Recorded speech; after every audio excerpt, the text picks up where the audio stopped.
Selamat petang, salam sejahtera. Isu hangat petang ini, PRU 15, Ahmad Zahid dicabar, ke muka undi tidak percaya kepada Perdana Menteri. Berita sepenuhnya. Presiden UMNO Datuk Seri Dr. Ahmad Zahid Hamidi perlu mengemukakan usul undi tidak percaya di Dewan Rakyat bagi mengesahkan keabsahan Perdana Menteri Datuk Seri Ismail Sabri Yaakob jika sekiranya mahu PRU 15 segera diadakan. Ketua Parti Peribumi Bersatu Malaysia Bersatu Bahagian Segambut, Mahathir Mohamad Rais berkata, langkah itu dilihat lebih baik berbanding desakan dan cemuhan yang dibuat setiap kali pembangkang menyuarakan pandangan supaya pilihan raya tidak diadakan tahun ini. Kemuka undi tidak percaya kepada Perdana Menteri. Apakah beliau masih mendapat sokongan majoriti Dewan Rakyat? Katanya dalam satu kenyataan pada Khamis. Beliau berkata demikian ketika mengulas mengenai kenyataan Presiden UMNO Datuk Seri Dr. Ahmad Zahid Hamidi yang mendakwa pembangkang memberi pelbagai alasan untuk melengahkan PRU 15 demi membeli masa untuk mendapatkan ruang mencukupi membohongi rakyat sekali lagi. Menurutnya, semua sedia maklum bahawa pilihan raya akan menelan kos berbilion ringgit. Di saat rakyat sedang dihimpit kesusahan nyata pada hari ini, Presiden UMNO seharusnya cakna dalam memastikan wang sebanyak itu digunakan untuk membantu rakyat dan bukannya berhabis berbilion ringgit untuk nafsu politik beberapa kerat manusia, katanya. Jelasnya, langkah demokratik yang Zahid cadangkan agar rakyat mendapatkan semula sebuah kerajaan yang kukuh bukanlah dengan mengadakan PRU 15. Bukan isu ekonomi dan kos sara hidup yang tinggi sahaja yang perlu difikirkan, kerana negara kita juga belum selesai berperang dengan wabak COVID-19. Saya menyeru agar ahli parlimen dan ahli Dewan Undangan Negeri ADUN tidak menjadi badut kepada kepimpinan tertinggi parti masing-masing. Sebaliknya perlu fokus kepada isu untuk menyelesaikan masalah rakyat, ujarnya. Tambahnya lagi, rakyat menuntut wakil rakyat berwibawa dapat membela nasib mereka bukannya menjaga kepentingan pemimpin yang sedang bergelut dengan tuduhan dan salah guna kuasa. Sekian isu hangat petang ini. Jangan lupa tinggalkan komen anda, tekan butang subscribe dan kita jumpa lagi. Bye-bye. Selamat petang, salam sejahtera. Isu hangat petang ini, BN dalam bahaya jika PN bekerjasama. Berita sepenuhnya.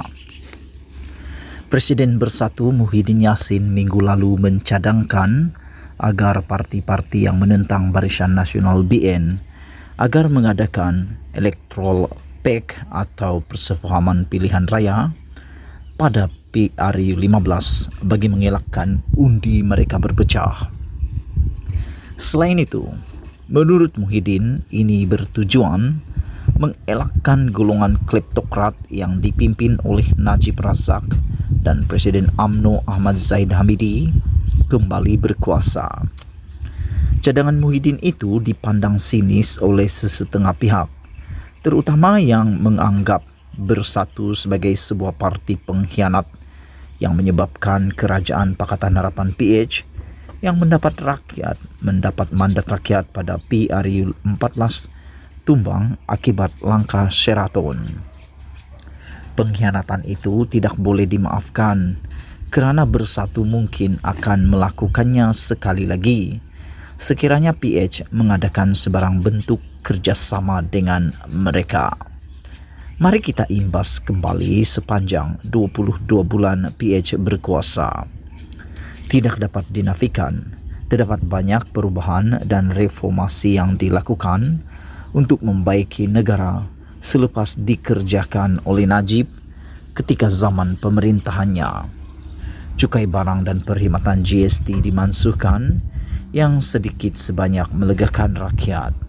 Selain itu, kerajaan juga tidak mencampuri urusan kehakiman Dan ini dibuktikan apabila bekas Perdana Menteri, timbalan Perdana Menteri dan Menteri diheret ke mahkamah atas jenayah rasuah dan salah guna kuasa.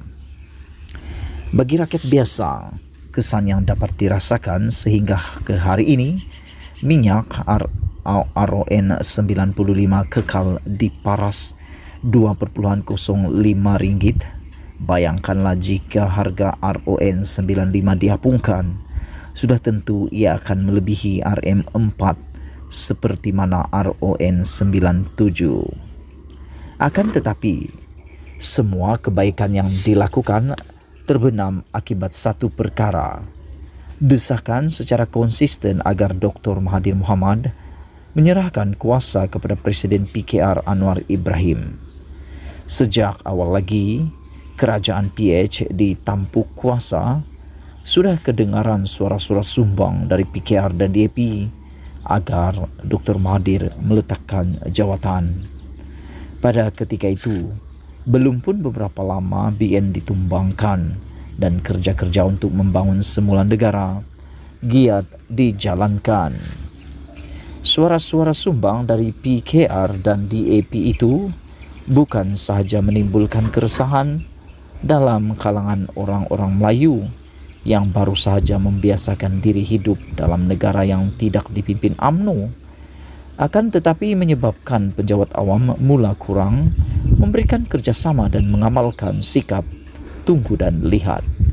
Ini kerana jika benar Dr. Mahathir akan menyerahkan kuasa kepada Anwar, pejabat awam merasakan tidak perlu bersungguh-sungguh untuk memberikan kerjasama kepada kerajaan, kerana apabila Perdana Menteri baru mengambil alih, semua keutamaan kerajaan akan berubah. Bagi orang-orang Melayu pula, mereka belum bersedia untuk mempunyai seorang Perdana Menteri dari sebuah parti yang berbilang kaum. Maklumlah, mereka hidup begitu lama dalam propaganda ketuanan Melayu yang dijajah UMNO sejak 1957 dan sudah tentu sukar untuk menerima keadaan ini. Sudah jadi sejarah. Ini adalah antara sebab mengapa terjadinya langkah Sheraton. Dan kalau kita mahu berbahas mengenai perkara ini dengan panjang lebar, tidak kelihatan manfaat yang dapat diberikan kepada negara. Semua pihak akan merasakan merekalah yang benar. Semuanya sudah menjadi sejarah. Kembali semula ke hari ini, pilihan raya negeri Melaka dan Johor sudah membuktikan pertembungan sesama Perikatan Nasional PN dan PH memberikan laba yang besar kepada BN. Ini menyebabkan BN menguasai Melaka dan Johor dengan majoriti 2/3. Data daripada kedua-dua PRN ini yang dikaji oleh penganalisis politik menunjukkan sekiranya berlakunya kerjasama antara PN dan PH, BN berada dalam bahaya. Pilihan di tangan PN dan PH, sama ada mahu membuang ego dan bekerjasama menghalang BN atau mahu melihat golongan kleptokrat kembali berkuasa. Perdana Menteri Ismail Sabri Yaakob hanya mampu bertahan sehinggalah parlimen dibubarkan. Sebaik sahaja parlimen bubar, kuasa berada di tangan Zahid yang merupakan Presiden UMNO dan pengerusi BN. Sekiranya tiada sebarang bentuk kerjasama dalam kalangan parti-parti pembangkang, rakyat Malaysia sudah boleh bersedia untuk melihat golongan kleptokrat kembali ke tampuk kuasa. Kamarul Khairi, pembaca Malaysia Kini. Sekian isu hangat petang ini. Jangan lupa tinggalkan komen anda, tekan butang subscribe dan kita jumpa lagi. Bye-bye.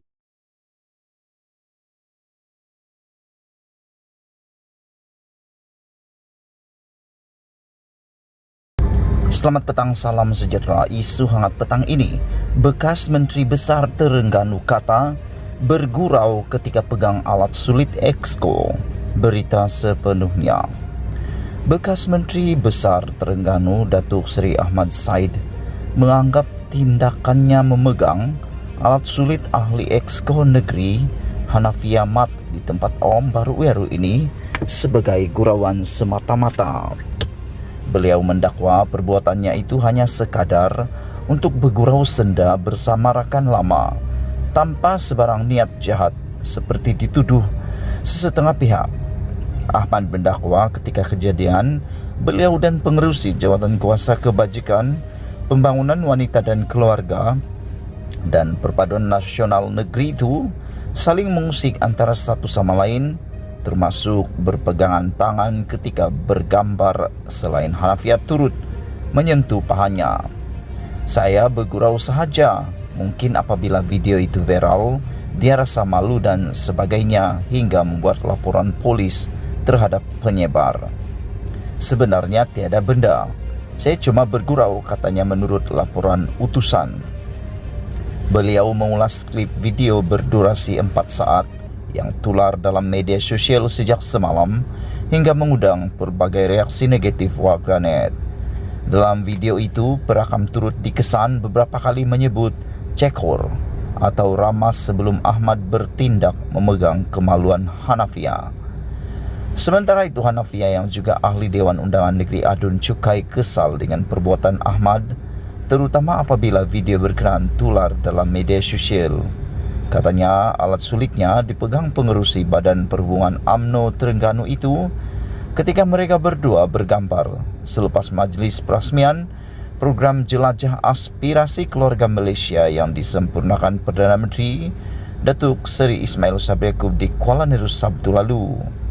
Individu dipercayai pengikut Ahmad bersungguh-sungguh menyuruh kami bergambar dan saya akur. Namun dalam masa sama dia mengambil kesempatan menyentuh kemaluan saya. Saya sangat kesal dan malu dengan perbuatan terkutuk ini, terutama apabila rakaman berkenaan diviralkan tanpa pengetahuan saya, katanya yang turut membuat laporan polis terhadap penyebar video itu. Sekian isu hangat petang ini. Jangan lupa tinggalkan komen Anda. Bye-bye.